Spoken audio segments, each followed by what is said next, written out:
I spent the day at the US Open testing to see if the Tamron 50-300 could be used for pro sport photos. This was my experience. So now we're back from taking photos at the US Open, testing out the Tamron 50-300 to see if it could be a great sports photography for professionals or aficionados or anything with the hobbies to perform the best with getting a dynamic range of shots. Something that I really enjoyed very much of this lens is just having the versatility to be able to get a wide range of shots, whether I was going at 50 millimeters all the way to zoom in at 300. Depending on the stadium that I was at, I was able to capture very up close and personal shots. And as well, a little bit farther up, I was still able to zoom in quite nicely. And with the nice megapixels of this camera, I'm not afraid to crop in a little bit extra to get the framing that I wanted to, in post, because I couldn't do it in camera as much as I would have loved to because of the range of this lens. One of the things that was very great to bring this lens, if you're wanting to have a little bit of sports photography, is the size of this lens with the range that you get. Having the 300 millimeter range to zoom into something from afar, it's so clutch when it comes down to this lens. Despite of it being, a 6.3 aperture, you still are able to let enough light if you're doing more of the daytime kind of places, maybe even with well-lit places as well, to get some nice sharp images as you crank up that shutter speed to freeze things in motion. For me personally, I wanted to freeze as much motion as possible with this lens to perform the best that it could to get those, clean images as the players were taking, their swings, because in tennis, the swing patterns and the swing speed of the racket goes rather fast. Some of the players were serving 140 miles per hour. So you kind of have to have a high shutter speed to be able to freeze motion when it comes down to that. As well as their forehand, swings.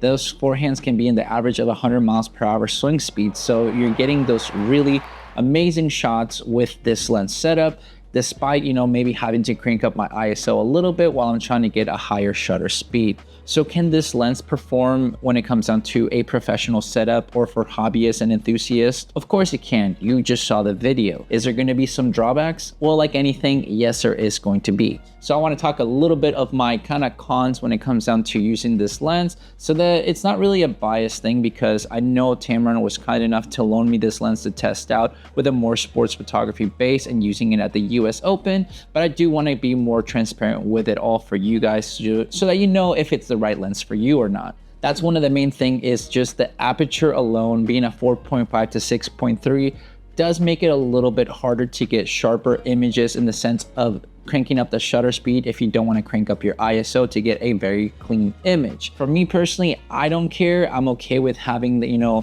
a little bit of that higher ISO to get that, shutter speed up to what I would need. But some people might not like it, especially if you're having to cull through a lot of images that you're having to kind of get the right and the best ones. You might not want to do as much post editing to clean up certain images. For me, I genuinely don't care about having some grain into the images if I have to do that. But if you're gonna have to shoot with this lens, you might need the most natural light that you can, as well as well-lit places, so that you can crank up the, the shutter speed and not have to crank up your ISO so much. Is it the end of the world?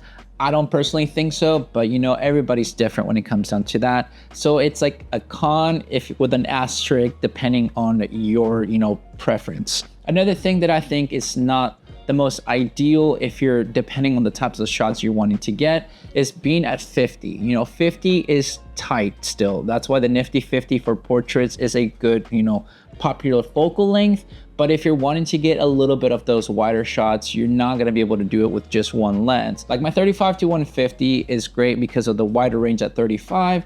What sucks about it is having not, getting to 300. So you might have to have two lenses, which is perfectly fine. But if you're needing just mainly something more for like kind of portrait style or from afar, get the zoom in kind of range, then this is going to be perfectly fine. It's just obviously the focal range from 50 to 300 can be a little bit, more up close than some people might want. And the last kind of con, if you will, is that, well, it is only to 300. You're not getting as much, zoom range as you would love to, maybe with the 50 to 400, but you're also not getting the difference, kind of bulkiness of it. So, you got to weigh your options here. Would it be nice to be able to get to 500 or 600 to really zoom in? Yes. but realistically that lens is going to be massive, so you just have to pick and choose your battles. And for me, I'm okay with this lens setup because I was able to just bring this with me in a sling bag to the US Open with no issues whatsoever. For me, it was just nice to be able to put it inside my sling bag and also bring my 20 to 40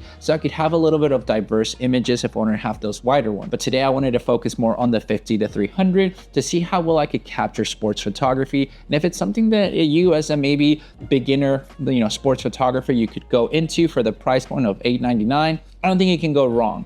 Could you even do it as a little bit more professional? Of course you can, but I mean, obviously if you're more in the pro market of shooting sports, I'm sure you have something that works better for your needs, and it's probably going to be way more expensive, but that's a different conversation we would be happy. But overall, I think this lens combo setup was just great. It was so compact, even with my A7C Mark II 50 to 300. My base plate just makes it better for the pinky, and I was able to just really hold on to it. Having the vibration compensation of this lens is just a big plus. Didn't really cover it earlier, but it's just something that not everybody really cares for sometimes, especially in photography. It can be, hit or miss depending on the people, but having the vibration compensation when it comes down to this lens is nice for the video part as well. I took plenty of video and plenty of photos that I was able to just really get into it with the video mode a lot, especially with this camera because of doing the APS-C mode, so I can crop in even extra to be really up close and personal of the players to get as much footage as I could as if I was almost courtside. That was probably the most exciting thing for me because it really captured really crisp footage and as well, really close. So it was just really nice to be able to use that APS-C sensor style with this camera because it does do the 4K 60 crop, but I even did the 4K 24 frames per second crop just to get that extra range since it is a 33 megapixel sensor, and since it's full frame going a little bit with the APS-C mode, nothing, I'm not worried about it. I think you still get really great quality, and I think you'd be more than happy with it. But that's pretty much it when it comes down to this lens. Using it for sports photography, I think it carries its weight so well for $899. You can't go wrong with it. I think for the aperture, sake of things, I know it could be better, but then you're getting a more expensive lens anyway. So for $899 to get a good range from 50 to 300 and be able to capture really great sports photography with sharpness and, versatility from the zoom range, I think you can't go wrong. But if you have any questions when it comes down to this lens, please leave them down below, as I would love to answer anything that you might have had some questions on while I was doing this video that I didn't cover in today's video, and that way it could help you out with the reasonings to know if this is the lens for you or if you're looking for something else that could work better for your personal shoots. But with all that said and done, guys, thank you so much for watching this video. Make sure to like and subscribe, share this video with a friend. I'll catch you guys in the next one. See ya.